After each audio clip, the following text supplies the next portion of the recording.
Olá, começa agora o Terceiro Setor, um programa na Rede Alesp que apresenta pessoas que fazem a diferença na vida da comunidade, da população. Estamos no Palácio 9 de Julho e hoje nós vamos falar da Casa 9 de Julho, um centro de acolhimento, um espaço de resistência e acolhimento ao público LGBT, mais aos homens gays.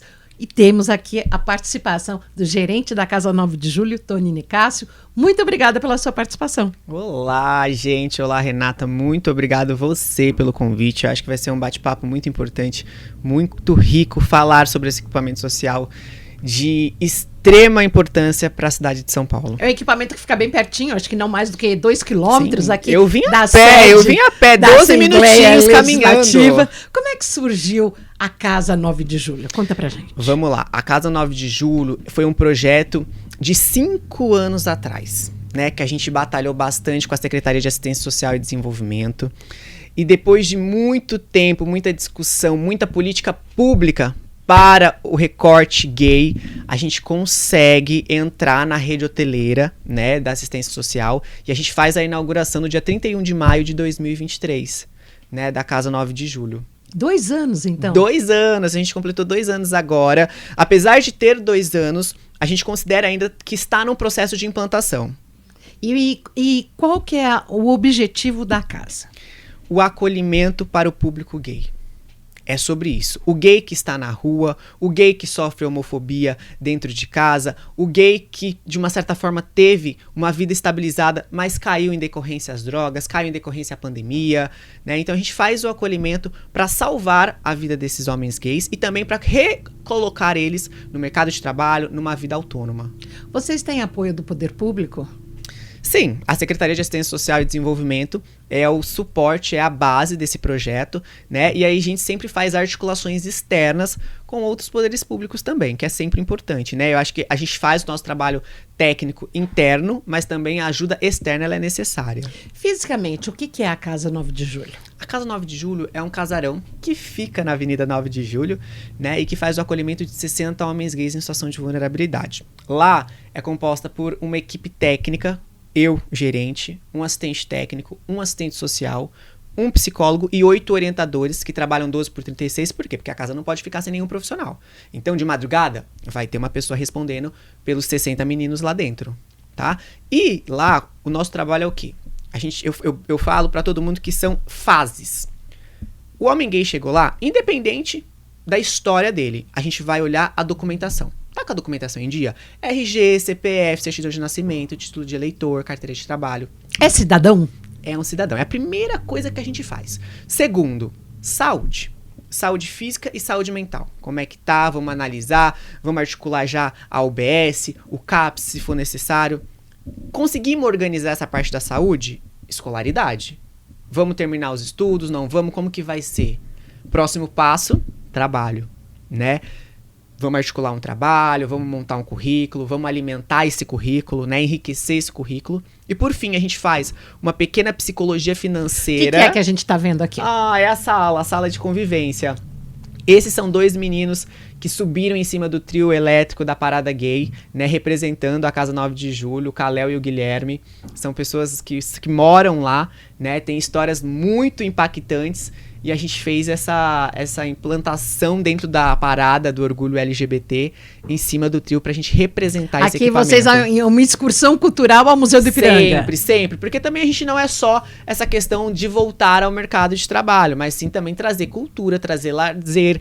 Eu acho que assim, quando eles entram, infelizmente eles entram invisíveis, né? Eles não têm voz. E a gente coloca eles sim num teatro municipal, num shopping, no trio da parada, né? Então a gente coloca esses meninos pra viverem, né? Que é muito importante. E, inclusive, vocês têm apoios de deputados aqui da casa. Sim. Guilherme Cortez, a vereadora Amanda Pascoal, né? A coordenadora municipal de políticas públicas LGBT, a Leonora Áquila, também sempre está nos ajudando.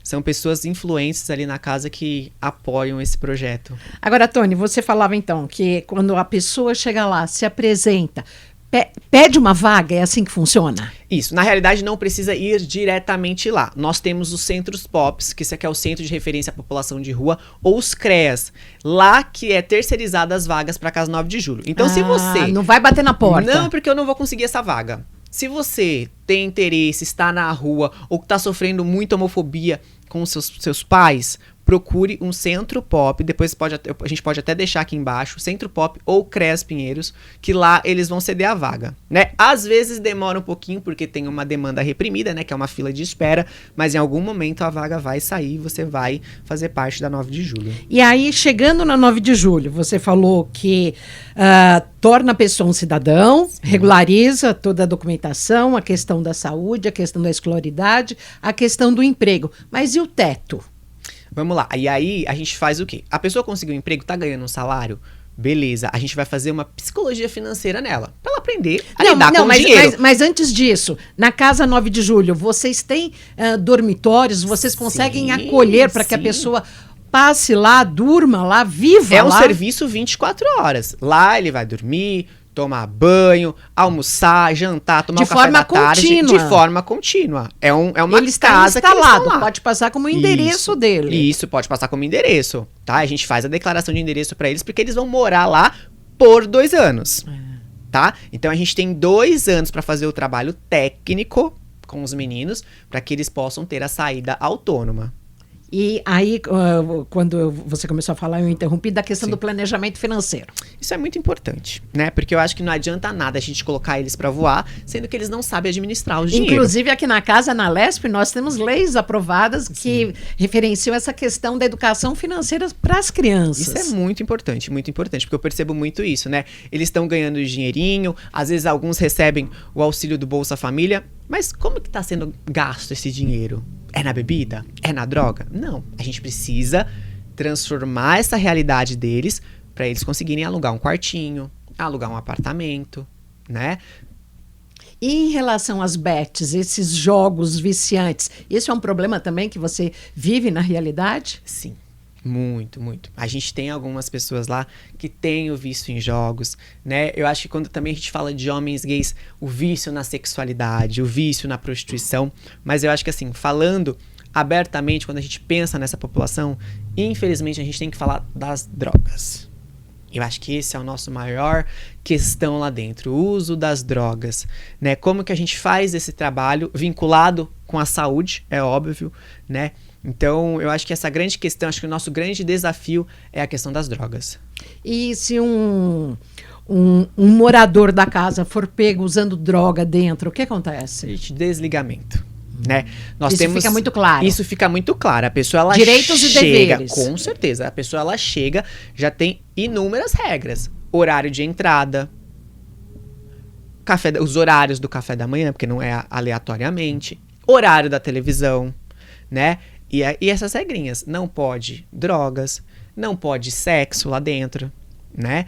Então a gente tem que ser um pouquinho chato nessas regras para manter a organização de 60 também. Homens, com certeza. O álcool, né? Ali a gente tem um espaço para o fumódromo e só. E em relação ao dia a dia, conta pra gente como é que é o dia a dia da Casa 9 de Julho. É muito intenso. São 60 homens gays. E você é um apaixonado pelo que faz. Muito, muito, muito. A minha vida tá ali com eles, né? Você é psicólogo, né? sexólogo. Sim, a minha formação é psicólogo, sexologia também, né? Comecei na Casa Florescer com mulheres trans, né? E quando surgiu a oportunidade de lidar com os próximos, por eu também ser um homem gay, eu falei, não, é agora esse desafio. E respondendo a tua pergunta, eu acho que sempre é um mutirão de cada dia é um dia. Não tem uma regrinha. Porque a convivência também ela é complicada. Imagina 60 histórias de vulnerabilidade, 60 histórias de traumas, de dores, de violências, vivendo numa mesma casa. Então a convivência é um grande desafio entre eles também, né? E, inclusive, com quem trabalha com eles, como você, por exemplo. Com certeza, com certeza. Tem que cuidar da saúde mental também. Muito, tem que cuidar da saúde mental. Eu falo toda pra minha equipe. A gente precisa estar bem pra poder cuidar da dor do outro. Porque se a gente tá com dores, se a gente tá com alguma questão de saúde mental, vai ser difícil a gente lidar com o próximo, principalmente dentro da assistência social, né? É bem complexo quando a gente faz a contratação de alguém para dentro da assistência social, né? Porque não é fácil. Tem que gostar, tem que ter aquela chaminha no coração de olhar para o morador de rua e falar: vamos junto, vamos dar a mão e vamos batalhar juntos. Você tem 28 anos. 29. 29. Tão jovem e já apaixonado pelo que faz. Sim, muito. Eu já aventurei para muitas coisas aí, né? Eu até brinco, falo, até dentro de reality show eu já entrei. Mas depois que eu conheci a assistência social, a minha vida começou a ter sentido, né? Eu acho que às vezes a gente pensa só em números, em likes, em fotos, mas eu acho que quando a gente olha para um recorte que está precisando, e acho que depois que a gente entende a palavra políticas públicas, principalmente para o público gay, eu acho que as coisas começam a fazer muito mais sentido.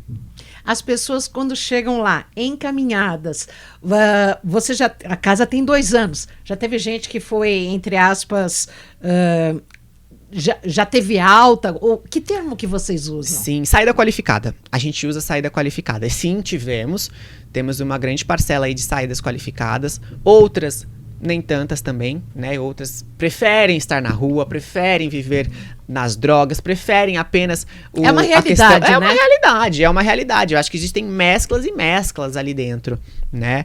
Então a gente tenta sim fazer esse trabalho de saída qualificada, mas muitos também não querem sair dessa posição, ou seja, estão institucionalizados. E estar institucionalizados é um desafio para o profissional. Porque como que a gente vai tirar essa institucionalização? A pessoa não tem nada. Aí tem uma casa, um casarão muito bonito, por sinal, né? Tem o Tony, que trabalha de uma forma muito humanizada, trabalha com uma forma muito empática, né? Então pra que eu quero sair daqui? Ganho o meu Bolsa Família de R$600, pra que eu quero sair? Então é todo um processo ali com assistente social, com psicólogo, comigo, com assistente técnico, pra desinstitucionalizar essa pessoa. Levá-lo à independência. Levá-lo à independência, né? Levá-lo à independência. E eles podem receber visitas familiares? Ou a partir do momento que eles chegam à casa 9 de julho, eles já estão com os vínculos completamente rompidos? Sim, eles podem receber visita familiar diante de uma programação, né, de um aviso prévio, mas infelizmente quando a gente pensa nesse recorte de homens gays, 95% já tem o rompimento familiar por muita homofobia, né? Na realidade, a gente até fez um estudo recentemente que o homem gay ele entra em vulnerabilidade porque não tem o apoio da família, né? Porque aí ele vai pra onde? Ele vai pra rua, ele vai pras drogas, ele vai pra prostituição, que é o principal, né? E aí ali ele se perde, ali ele entra em situação de vulnerabilidade. E a gente recebe também, não só de São Paulo, muitas pessoas do norte vêm em busca da Casa 9 de Julho, porque acabou sendo um elo de salvação. Mas a Casa 9 de Julho, quando você fala que pessoas do Norte, do Nordeste, elas são encaminhadas de lá ou elas vieram para São Paulo, para a cidade grande, perdidas ou se perderam e aí vão buscar ajuda? Tem dos dois tipos. Vêm em busca de um emprego aqui em São Paulo, não conseguem e aí acabam entrando no 9 de julho. E como a gente está num processo de divulgação muito grande, porque nós vamos tornar referência, se já não somos, as pessoas estão vindo para São Paulo. O que é? Aqui é um quarto, uma das nossas camas, né, nas nossas beliches onde eles dormem. Limpo, super arejado. Sim, eu sou bem chato com a limpeza, né? 60 homens gays é complicado no sentido Pra quem sai da rua ou de algum outro sistema de Com certeza. alta vulnerabilidade, encontrar um local assim. Sim, às vezes eles não querem tomar banho, às vezes tem um pouquinho de chulé. E eu sou bem chato, falo, não, vamos lavar esse pé, vamos tomar banho, não dá pra você ficar assim, né? Vamos organizar a cama. Ah lá, esses são alguns colaboradores nossos. E você não arruma confusão lá dentro? Eu? É. Eu não, mas eles arrumam entre eles. Aí eu tenho que resolver o problema deles.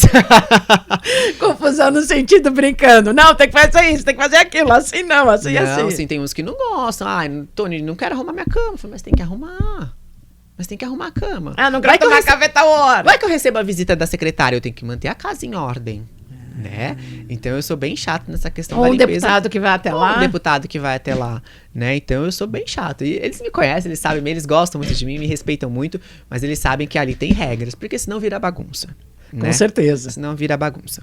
Olha, nós estamos hoje no Terceiro Setor conversando com Tony Nicásio, ele que é da Casa 9 de Julho, voltada ao acolhimento dos homens gays. Em instantes retornaremos, o intervalo é curtinho.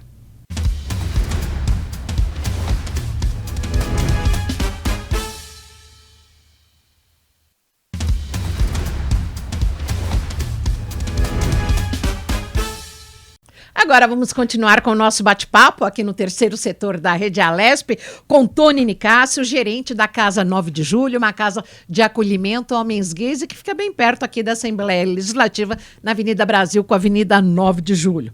Conta pra gente, como é que é a questão da saúde mental com um homem gay? Vamos lá, eu acho que não só como homem gay, mas eu acho que em todas as letrinhas da diversidade. Saúde mental é muito complicada e eu acho que é um tema que a gente precisa falar sobre. Por quê? Se não tem uma questão de saúde mental psicológica, tem uma questão de uma dependência química. E quando a gente faz o olhar para a saúde, será que ela está dando conta? Será que o CAPS está sendo eficaz? Será que a gente tem um número de psiquiatras, de psicólogos fazendo a psicoterapia pelo menos uma vez por semana? E a gente não encontra esse cenário, o que dificulta o nosso trabalho. Esse é um grande vácuo, portanto. Com certeza, com certeza. Eu sempre falo que eu acho que a gente precisa falar sobre a saúde, principalmente a mental. Onde estão os psicólogos, os psiquiatras, para auxiliar nessa demanda da assistência social. Não tô nem falando, não tô nem puxando sardinha agora para os homens gays, mas eu acho que para assistência social, porque a gente encontra a questão da saúde mental muito latente nesse recorte. E no caso do homem gay, tem o problema da exclusão, do preconceito, da homofobia. Como é que é a vida de um homem gay hoje? É sobre isso que você falou agora. Eu acho que o homem gay já nasce com esse eu sou, abre aspas, diferente. Então ele tem que reformular, ressignificar todo esse processo mental dele, né? E se não tiver um apoio, uma base familiar, escolar, esquece. Porque aí sim vai vir algumas questões de saúde mental. Uma sensação de abandono, uma carência excessiva, né? Uma depressão, que é o que a gente mais encontra.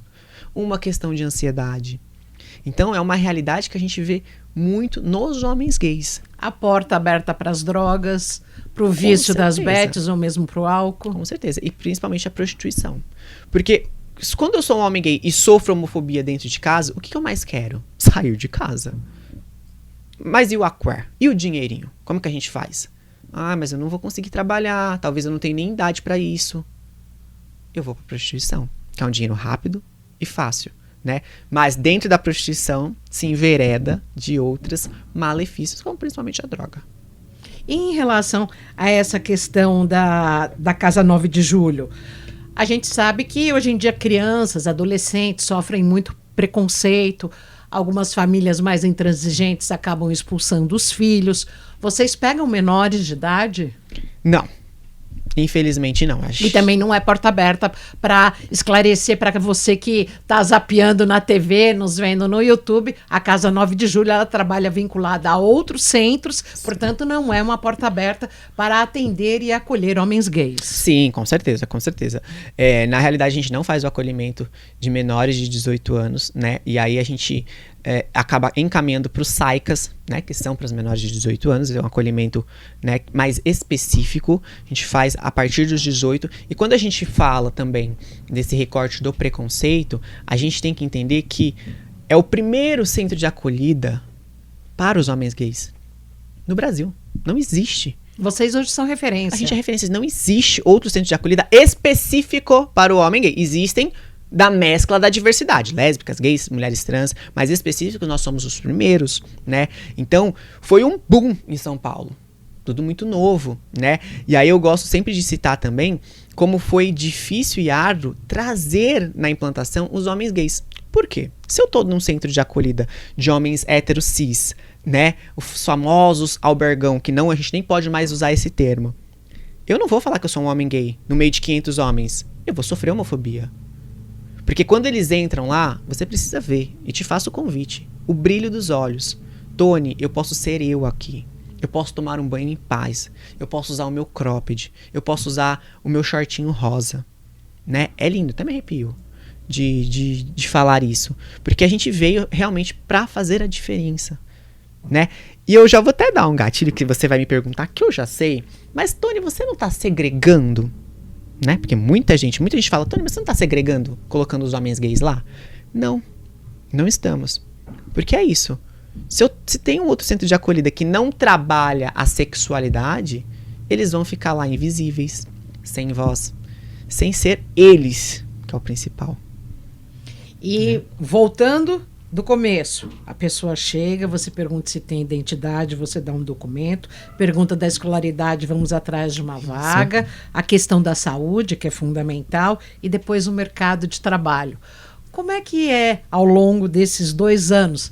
Teoricamente, por contrato, pelo regimento, uma pessoa só pode ficar 2 anos lá, um homem gay. Como é que você...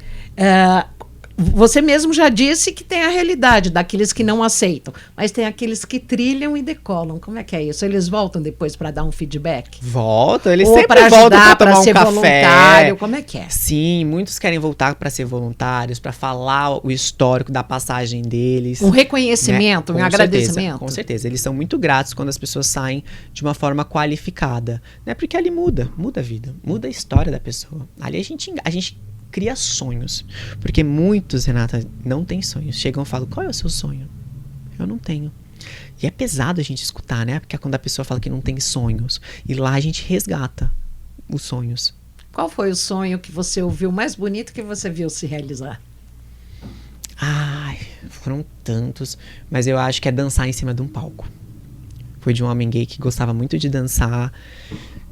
Deixou a dança ali de escanteio por inúmeras questões, e quando ele teve a oportunidade de subir no palco e dançar, nossa, ele ficou realizado. Cantar também, tem muitos artistas lá dentro, né, que eu sempre potencializo também a arte, falo, você sabe cantar, vamos colocar esse vozeirão aí pra jogo. Então a gente resgata os sonhos, porque pessoas sem sonhos, infelizmente, não é nada, né, gente? Vamos ser bem sinceros. Com certeza. Agora me conta uma coisa, você já participou de reality show? Já participei. Qual? Masterchef. Foi uma passagem bem rápida, né? Inclusive fui apresentador, estar aqui me resgata muita memória afetiva, não sei nem se eu posso falar, mas eu fui apresentador da TV Osasco, né? Então eu tive esse meu lado influencer um pouco, mas agora eu quero trazer esse lado influencer pro positivo. Não só pro like, não só pra propaganda, mas sim pra dar visibilidade ao social. A minha passagem no Masterchef foi na 10ª edição, né? Foi uma passagem bem rápida, eu saí bem rápido. Falei, comida não é comigo. Comida não é comigo. O que pediram pra você cozinhar? Comida afrodisíaca por eu ser sexólogo. Então eu levantei a bandeira da comida afrodisíaca, eu gosto, eu estudo sobre, mas é um hobby, né? E aí eu entendi que ali reality show é bacana, é legal, mas o meu lado social grita mais alto. Agora queremos uma receita.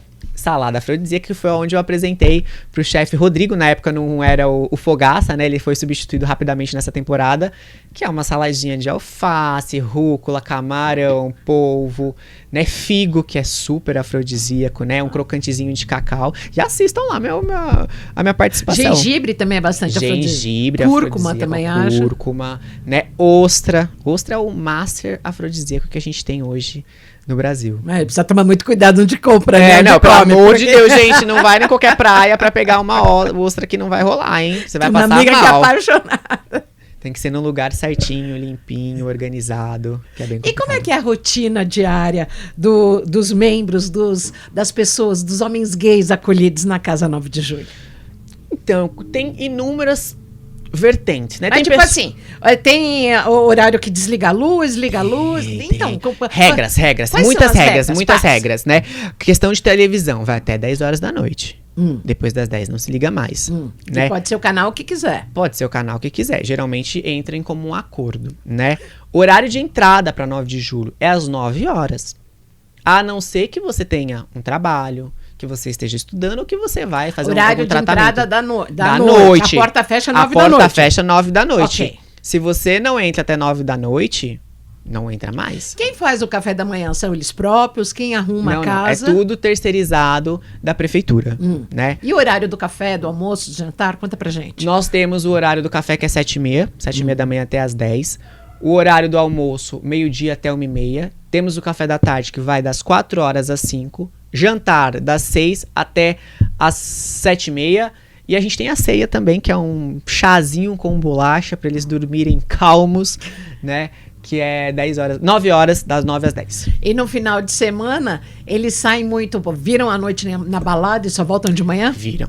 E aí temos uma regra também com essa questão de saída. Por quê? Porque eles podem levar 4 faltas no mês. A quinta teoricamente eu tenho que desligar. Ou seja, eles podem sair todos os sábados do mês. Falta é a ausência. A falta é a ausência. Tá, okay. Eu vou pra baladinha, vou pra revoada. Eles podem, tranquilo, porque eles são seres humanos, né? A gente faz isso, por que eles não vão fazer? E aí a gente libera 4 vezes, ou seja, eles podem levar 4 faltas. A quinta, infelizmente, eu tenho que fazer o desligamento e o reordenamento para outro centro de acolhida, né? E aí eu brinco com eles, eu falo, olha, gente, nem eu saio todo sábado, nem a gente sai todo final de semana. Sim. Então, assim, 4 tá ótimo. Em relação à questão da captação de vagas de emprego, essa é uma dificuldade que você vê no mercado, assim como a questão da saúde mental? Sim. Sim, porque muitas dos CNPJs querem ajudar o projeto, mas não entendem a fundo a história dos meninos. Aqui à frente da casa. Frente da casa, Amanda Pascoal, vereadora que fez visita lá, né? E, então, assim, voltando a falar dos CNPJs que tentam ajudar no sentido de empregabilidade, o que eu tenho para falar é assim, que quando a empresa vai ajudar, né? E a gente tem, eu não vou falar o nome, mas a gente tem inúmeras empresas que ajudam, né? Saibam lidar com esse público em situação de vulnerabilidade.